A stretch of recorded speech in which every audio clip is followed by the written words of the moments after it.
তো হেল্ল' নমস্কাৰ কমলেশ্বৰদম কোলম্বাই লগতে কাৰ্ডম কি খবৰ মোৰ খবৰ ভালেই নিশ্চয় আপোনালোকৰ খবৰো ভালে আছে আৰু ভাল হোৱাৰ কামনা কৰিছোঁ বৰ্তমান অসম পুলিচৰ কাট অফ লিষ্টৰ কাৰণে বহুত কনফিউজ এক্সট্ৰা আমাক কিমান দিব যোনটো 10 নম্বৰ দিয়া কথা আছিলে এইটো সঁচাকৈ দিবলৈ নিদিয়ে লগতে যিমানখিনি এক্সট্ৰা মাৰ্ক এক্সট্ৰা ভেকেঞ্চি এইবিলাক ক'ত কেনেকৈ দিয়া হ'ব এইবিলাকৰ বিষয়ে লগতে যোনটো টি এ আৰ্মি তাৰ কাৰণেও ভেকেঞ্চি আহিবনে সঁচাকৈ ইয়াৰ বিষয়েও ক'ম তাৰপিছতে যদি আপোনালোকে নতুন ভেকেঞ্চিৰ কাৰণে মানে লাগিব বিচাৰিছে মানে নতুন অসম পুলিচৰ নতুন ভেকেঞ্চিৰ কথা ওলাইছিলে আহিব বুলি তাৰ কাৰণে যদি ৰানিং কৰা ষ্টাৰ্ট কৰিছে যদি আপোনালোকে পঢ়াৰ কাৰণে ষ্টাৰ্ট কৰি দিছে আপোনালোকৰ কাৰণে ভাল ক'ব যেন লিংক ডিছক্ৰিপশ্যন আছে কিছুমান কিতাপৰ লিংক দিয়া আছে লগতে ভাল জোতাৰ কম দামী জোতা যোনটো আপোনালোকৰ কোৱালিটি ভাল হোৱা এনেকুৱা জোতাৰ বিষয়ে লিখা আছে আপুনি গৈ পিনি চেক আউট কৰিব পাৰিব তো কিনি যদি ভাবিছে কিনিব পাৰিব প্ৰথমতে আহিছোঁ যেন এইবাৰ অসম পুলিচৰ এক্সট্ৰা মাৰ্ক কিমান দিয়া কথা আছিলে প্ৰথমতে আহিছোঁ যোনটো NCC এইবাৰ NCCৰ কাৰণে এক্সট্ৰা মাৰ্ক দিয়া নাই এক্সট্ৰা ভেকেঞ্চি দিয়া হৈছে আপোনালোকে হয়তো মোৰ যোনটো বাইবা ভিডিঅ' দেখিছিলে তাতে মোক কিছুমান লগৰ দেখিছিলে য'ত ভাইটো আছিলে তেতিয়া চাইছিলে যে মই কৈছিলোঁ যেন আমাৰ ইয়াৰ পৰা NCC কেটেগৰীত লগতে স্পৰ্ট কেটেগৰীত ভেকেঞ্চি আহিছেগৈ এইটো কাৰণে ভাল যেন এইবাৰ NCCৰ কাৰণে কোনো মাৰ্ক দিয়া নাই তেওঁলোকক দিছে এক্সট্ৰাকৈ 1% ভেকেঞ্চি লগতে স্পৰ্ট পাৰ্চনৰ কাৰণে ভেকেঞ্চি তাৰপিছতে যোনটো ডিব্ৰুগড় চৰাইদেউ লগতে তিনিচুকীয়া শিৱসাগৰ এই 4খন ডিষ্ট্ৰিক্টৰ কাৰণে থাকিব 8% এক্সট্ৰাকৈ ভেকেঞ্চি তাৰপিছতে OBCৰ কাৰণে থাকিব গোটেই অল অসম কৈছোঁ অল অসমত ভেকেঞ্চি থাকিব 27% তেওঁলোকৰ কাৰণে থাকিব লগত 10% থাকিব STৰ কাৰণে লগতে 7% SCৰ কাৰণে এনেকৈ প্ৰায়খিনি ভেকেঞ্চি থাকিব এইবাৰ আপোনালোকে হয়তো দেখিছে যেন কোনটো ডিষ্ট্ৰিক্টত কিমান ভেকেঞ্চি আছে এইটো তেওঁলোকে লিখি দিয়া নাই আগতে যিমানখিনি আছিলে এইবিলাক মই অলৰেডি এটা ভিডিঅ'ত দেখুৱাইছিলোঁ আমাৰ শিৱসাগৰত তেতিয়া আছিলে 33টা ভেকেঞ্চি আছিলে যেতিয়া লাষ্ট ভেকেঞ্চি আহিছিলে তেতিয়া UBত আছিলে প্ৰায় 11টা লগতে ABত আছিলে প্ৰায় 22টা এনেকৈ ভেকেঞ্চি আছিলে লগতে আপোনালোকে হয়তো এইবাৰ মন কৰিছে ধেমাজি ডিষ্ট্ৰিক্টৰ লগতে মাজুলী ডিষ্ট্ৰিক্টৰ বিশেষকৈ ST কেণ্ডিডেট তেওঁলোকৰ কাটঅফটো বহুত গুচি গৈছে কিয় গৈছে অলপ কৈ দিছোঁ কাৰণ এনেকুৱা হয় মাজুলী ডিষ্ট্ৰিক্টৰ ভেকেঞ্চিটো বহুত কমকৈ দিয়ে আগতো যেতিয়া ভেকেঞ্চি আহিছিলে তেতিয়া তেওঁলোকক মাত্ৰ 8টা ভেকেঞ্চি দিছিলে আপোনালোকে হয়তো তাতে গম পায় যেন এই বছৰো কিমান থাকিব পাৰে লগতে ইয়াৰ আগতো যেতিয়া যোনটো ৰিক্ৰুটমেণ্ট হৈছিলে তেতিয়াও তেওঁলোকক ভেকেঞ্চি কমকৈ দিয়ে য'ত ভেকেঞ্চি কম থাকিব তাতে কাটঅফটো বেছি যোৱা চান্সটো বেছি থাকি যায় লগতে মোক কিছুমানে সুধি থাকে যেন আমাৰ লোকেল কেণ্ডিডেটসকলে সুধি থাকে যে দাদা আমাৰ শিৱসাগৰ ডিষ্ট্ৰিক্টত কিমান থাকিব পাৰে ভেকেঞ্চি তো এনেকৈতো তেওঁলোকে লিষ্টখন দিয়া নাই যেন ক'ত কিমান আছে কিন্তু মোৰ এটা আন্দাজ যেন আমাৰ শিৱসাগৰত হয়তো 55টা নহ'লেও 60টাৰ ভিতৰতে থাকিব পাৰে তাতকৈ হয়তো ভেকেঞ্চি ওপৰ নাথাকিব যদিহে ভেকেঞ্চি বেছি থকা হ'লে কাটঅফটো কম গ'লেহেঁতেন কিন্তু এইবাৰ আপোনালোকে হয়তো শিৱসাগৰ কেণ্ডিডেটসকলে দেখিছে লগতে বেলেগ ডিষ্ট্ৰিক্টতো দেখিছে কাটঅফ বহুত গৈছে কাটঅফ বেছি যোৱাৰ কাৰণ হৈছে ভেকেঞ্চিটো কম মানুহ বেছি এই আগতে ডিষ্ট্ৰিক্ট কিমান আছিলে এতিয়া বৰ্তমান ডিষ্ট্ৰিক্টো বাঢ়ি গৈছে এইটো কাৰণে ডিষ্ট্ৰিক্ট ৱাইজ ভেকেঞ্চিটো বঢ়াবলগীয়া হয় এইটো কাৰণে কাটঅফটো বহুত গুচি গৈছে যিমানখিনি এক্সট্ৰা মাৰ্ক আছে যোনটো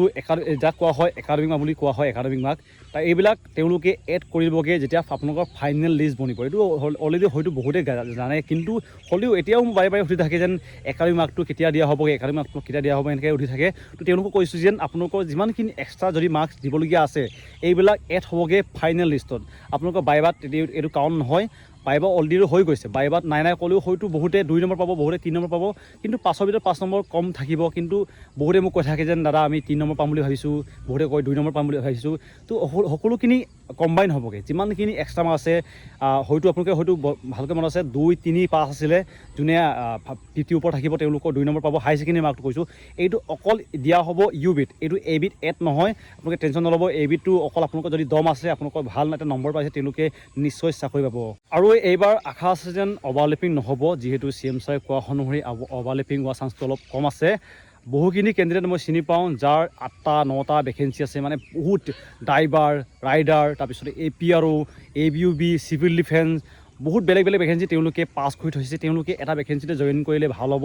যদিহে অভাৰলেপিং নহয় যদি অভাৰলেপিং হৈ যায় এটা কেণ্ডিডেট যদি 8টা ভেকেঞ্চি লৈ যায় 2 ভেকেঞ্চি খালী থাকিব আশা কৰোঁ যেন এইবাৰ অভাৰলেপিং হোৱা চান্সটো অলপ কম যেন লাগিছে যিহেতু CM ছাৰেও কৈছিলে যেন এটা ফেচবুকৰ লাইভতে তেওঁ আহি কৈছিলে তাৰপিছতে আহিছোঁ যেন যোনটো 10 নম্বৰ এক্সট্ৰা মাৰ্কটো দিবনে নিদিয়ে এইটো মোক বহুতে উঠি থাকে এতিয়া মই ভিডিঅ'ত কৈছিলোঁ যেন দিব পাৰে বুলি মই দিবই বুলি কোৱা নাছিলোঁ দিব পাৰে বুলি কৈছোঁ তাতে মোক বহুতে গালি পাৰিছিলে তো মোৰ মতে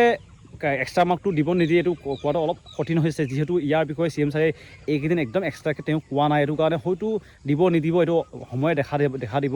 আৰু বাকী ৰিজাল্টটোৰ কথা বহুতে হয়তো সুধিব যেন ৰিজাল্ট কেতিয়া দিবগৈ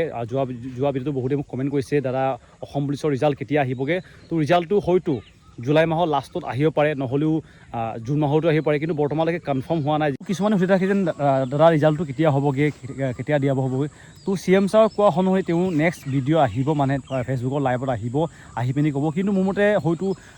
জুলাই মাহৰ লাষ্ট উইকত হয়তো আহিব পাৰে, নহ'লেও প্ৰথম উইকতো আহিব পাৰে। কনফাৰ্মলি ক'ব পৰা নাই, যিহেতু তেওঁ একো তাৰিখ দিয়া নাই। কিন্তু তেওঁ কৈছিলে যেন ফেচবুকৰ লাইভত আহি পিনি তেওঁ ডেটটো ক'বগৈ।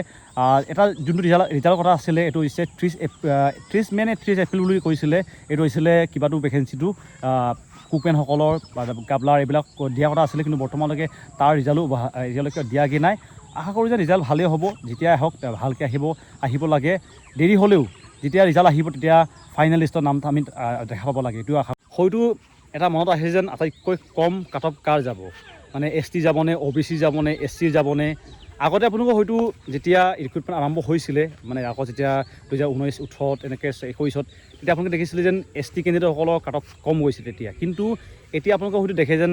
ST, OBC এনেকৈ নাই, প্ৰায়খিনিৰে ছেম যায়গৈ, জাষ্ট পইণ্টৰ ডিফাৰেঞ্চ থাকে। তো এইটো কাৰণে কোৱাটো মানে অলপ কঠিন যেন কাৰ কাট অফ বেছি যাব। কিন্তু কিছুমান ডিষ্ট্ৰিক্টৰ হয়তো OBC কম যাব, কিছুমান ডিষ্ট্ৰিক্টৰ ST যাব, এনেকৈ হ'ব। প্ৰতিখন ডিষ্ট্ৰিক্টৰ কেণ্ডিডেটৰ সমান নাথাকে, তেওঁলোকৰ মাৰ্কটো সমান নাথাকে। আপোনালোকে হয়তো ইয়াত দেখিব যে কিছুমান ডিষ্ট্ৰিক্টত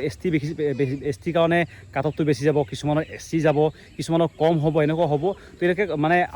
আমুকটো কাষ্টৰ কাট অফটো কম যাব, এইটো কোৱাটো অলপ টান হয়। কিন্তু হ'লেও প্ৰায়খিনি ডিষ্ট্ৰিক্টৰ কাট অফটো অলপ মানে বেছিয়ে হ'বগৈ এইবাৰ। আৰু আমাৰ যদি শিৱসাগৰ চাই ST আৰু OBC কাট অফটো ছেম হয়গৈ, মানে প্লাছ মানে পইণ্টৰ ডিফাৰেঞ্চ থাকে। আৰু বাকী যোনটো TRMৰ বিষয়ে হয়তো বহুতে সুধিব, TRM হ'বনে নহয়। TRM হয়তো জুন মাহৰ আৰম্ভ হৈ যাব 10 তাৰিখৰ পৰা। আৰু আমাৰ যদি শিৱসাগৰ, তিনিচুকীয়া, ডিব্ৰুগড় কেণ্ডিডেট আছে, তেওঁলোকক কম যেন আমাৰ হ'বগৈ TRM 13 জুনৰ পৰা। মই ইণ্টাৰভিউ নিদিওঁ TRM, তো আপোনালোকে যদি দিব বিচাৰিছে আপোনালোকে দিব পাৰিব। 13 তাৰিখৰ পৰা আৰম্ভ হৈ যাব তেজপুৰৰ চলামৰাত।